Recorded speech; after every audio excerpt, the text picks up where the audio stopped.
Okay. So, this is a small tutorial on how to draw foods, in anime style. I'm gonna use Brian as my TTS cause I got shy. You woo. Okay, let's start. 1. What do you want to draw?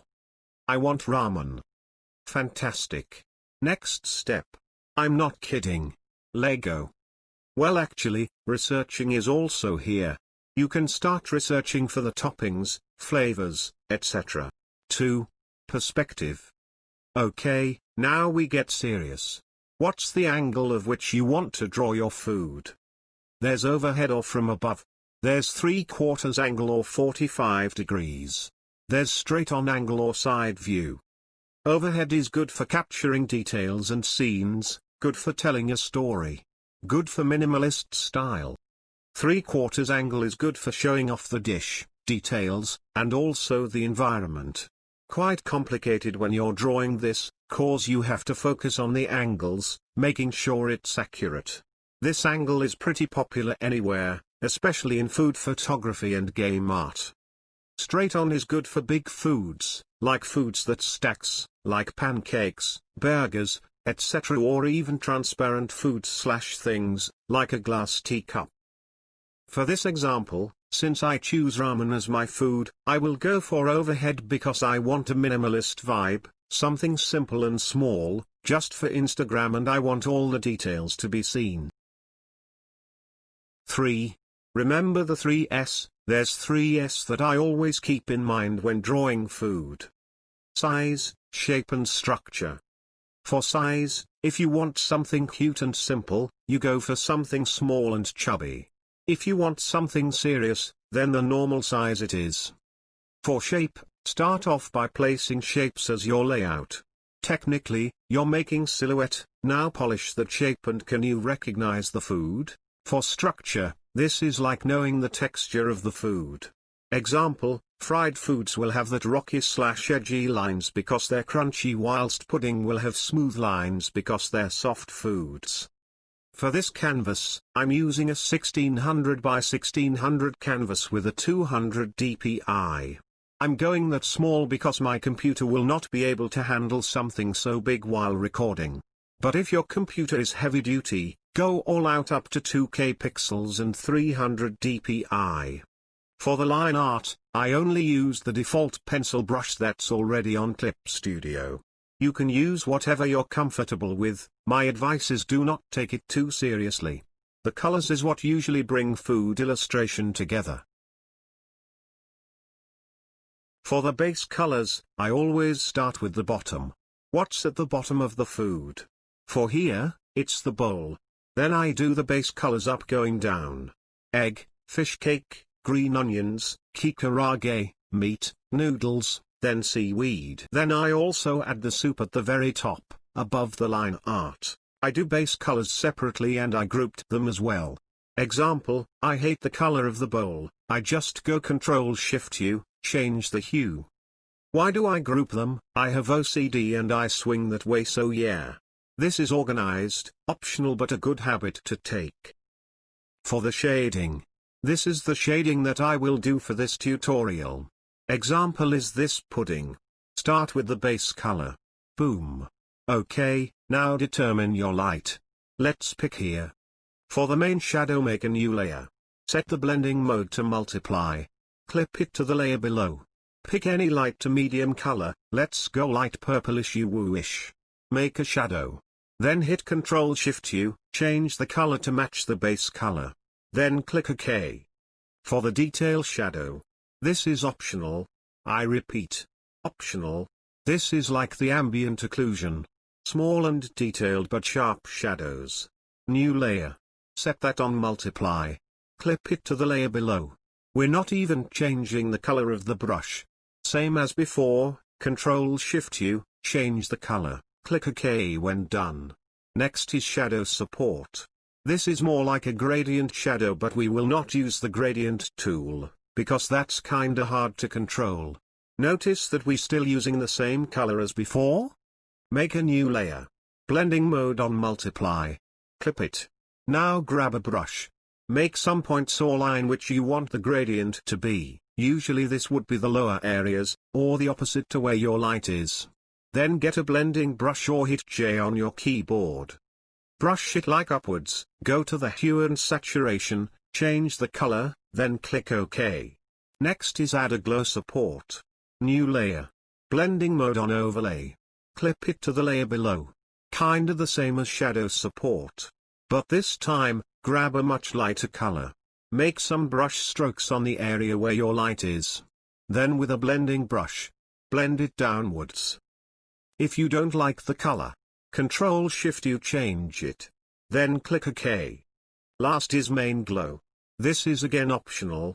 New layer. Blending mode on overlay or even add glow. Get a brush. Get a light color, not white, please. Then make some simple strokes that also defines the shape of the food. Feel free to hit hue and saturation for the colors, even change the opacity. I labeled main glow as optional because not all food shines. Okay. Always remember, hue and saturation is your friend. Small tip for brushes. If the food texture is smooth, use any plain old brush like airbrush or even G-pen. For crunchy textures use the special brushes like Gaussian. Okay, so this is how I increase the colors. Merge all that drawing onto another layer. Hide the drawing layers. Duplicate that merged layer. The top duplicated image, go to Filter. Blur. Gaussian blur. Blur it to the point that it's blurred but you can still see the shape. When satisfied, click OK. Now change the blending mode of the blurred image to soft light. Lower the opacity if you want. You can even try overlay if you want. But we'll choose soft light here. When you're satisfied, merge the blurred image to the duplicated one below. This is optional, go to Edit. Smart Smoothing. Choose Strong. And your hardware, I choose my video card because my motherboard is dying. Click OK. This basically removes the pixel noise and makes it even more smooth. You can hit hue and saturation to change the saturation and colors even more. Please don't be ashamed to use hue and saturation. No one is a god at color picking, okay? We'll be using that coloring style here. Here's an example of me not doing that cause I want to try how the cool kids color with the normal blending options. Like picking up the colors manually to match the drawing and I'm very bad at it and gave up. You can do this method if you want. The main goal of this tutorial is that hue and saturation is your friend and by gods use it to edit your colors. No one is a god at color picking. Well, maybe those god tier artists on Instagram are, but we are.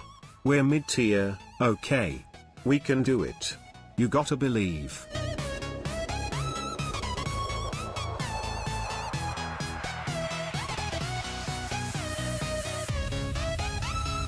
Now I use my shading tips here onwards. You woo. Also notice how my navigator is gigantic as you woo. Always look at the thumbnail. That's how I color. I don't zoom in that much unless it's very needed.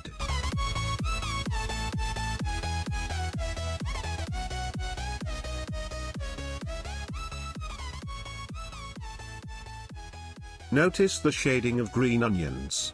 Because green onions are not smooth cylindrical shapes. They have those edges. Okay.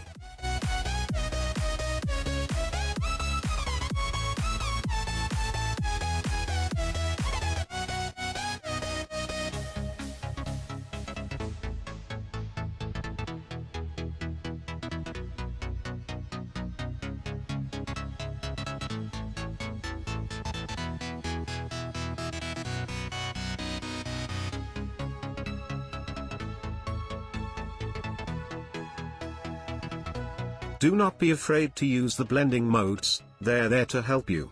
Yes, I gave shading tips, but please, explore the software. And you might even discover your own style at coloring that you can share in the future. This ramen is actually just inspired from a homemade ramen I did one time. I had some leftover beef from a samgyeopsal party so I made some ramen. I have a lot of stock of seaweed because I eat those like daily. I love seaweed so much.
This is me trying to make a main glow.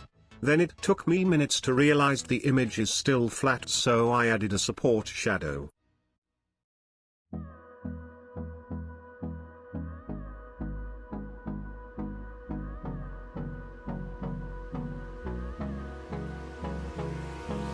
Hold me close till I get up. Time is barely on our side. I don't wanna waste what's left. The storms we chase are leading us, and love is all we'll ever trust. Yeah, no, I don't wanna waste what's left. And on we'll go, through the wastelands, through the highways, till my shadow turns to sun rays. And on we'll go, through the wastelands, through the highways, and on we'll go. Isn't it fascinating how the human brain works? Like, it took me this long to realize. Why in God's name did I do the noodles like this? Huh? One eternity later. This is complicated, but I love details. I won't deny it. The details and doing it on your own. There's this pleasure I can't explain. Like, hey bro, I did that. Oh yeah. Yeah. What did it cost? Like my time. I forgot to make dinner. Played. No, I don't want no rest. Echoing around these walls, fighting to create a song. I don't wanna miss a beat. And on we'll go, through the wastelands, through the highways, till my shadow turns to sun rays. And on we'll go. Okay, now for the seaweed. These have like crumbled paper texture. I played with a lot of special brushes for this, but basically still use the same shading tips.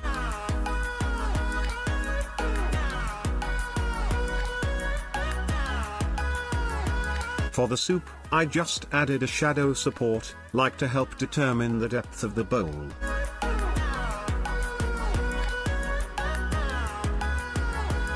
And we'll grow in number, fueled by them to see the horizon, turn us to thousands. And we'll grow in number, fueled by them to see the horizon, turn us to thousands. And on we'll go, through the wastelands, through the highways, till my shadow turns to sun rays. And on we'll go, through the wastelands, through the highways, and on we'll go.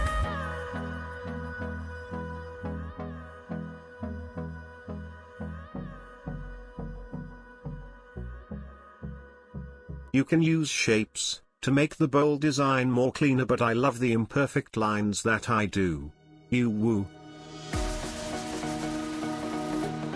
Again, remember your light.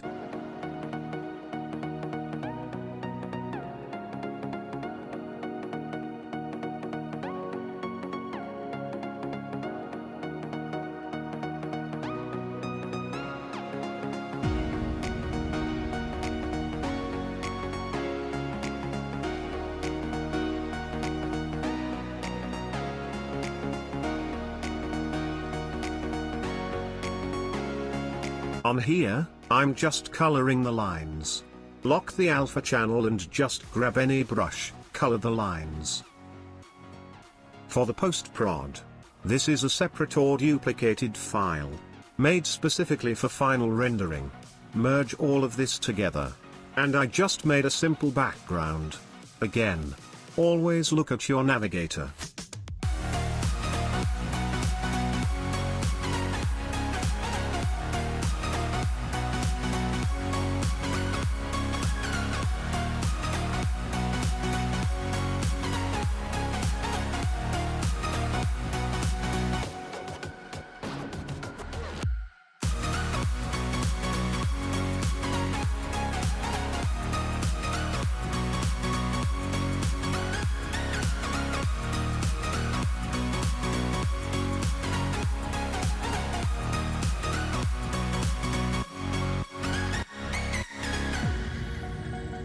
Okay, this is a simplified version of my gradient map background blending tutorial.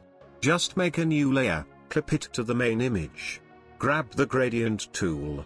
Get the darkest color and make a gradient at the opposite of the light or your shadow area. Set that on soft light. Adjust the opacity if needed. Then make a new layer. Clip it. Gradient tool. Lightest color. Make a gradient that mimics your light. Set it as soft light. Adjust the opacity if needed. And there we go. Simplified version of my background blending.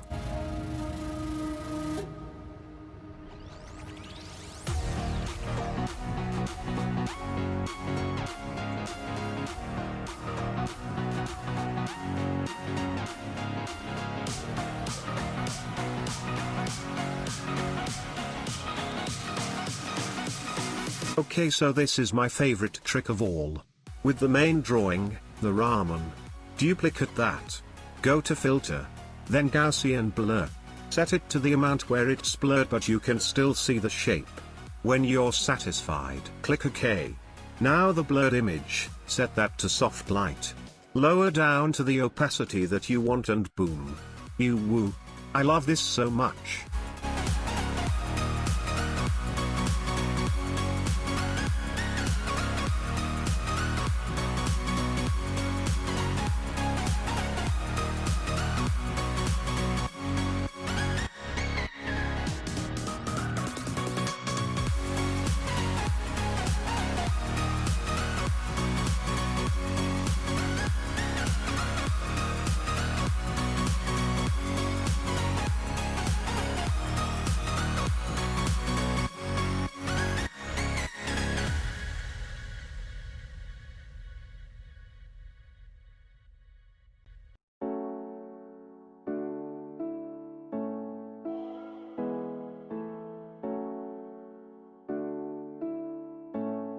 I'm just playing with correction layers here, but I ended up loving the results afterwards.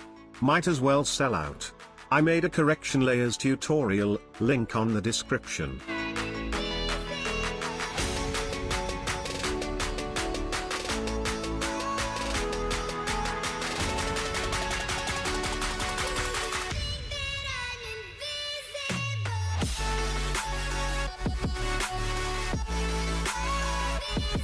And that's it. That was fun. I hope you learned from this. I tried to make this user-friendly. You can also try this if you don't own Clip Studio Paint. Thanks for viewing.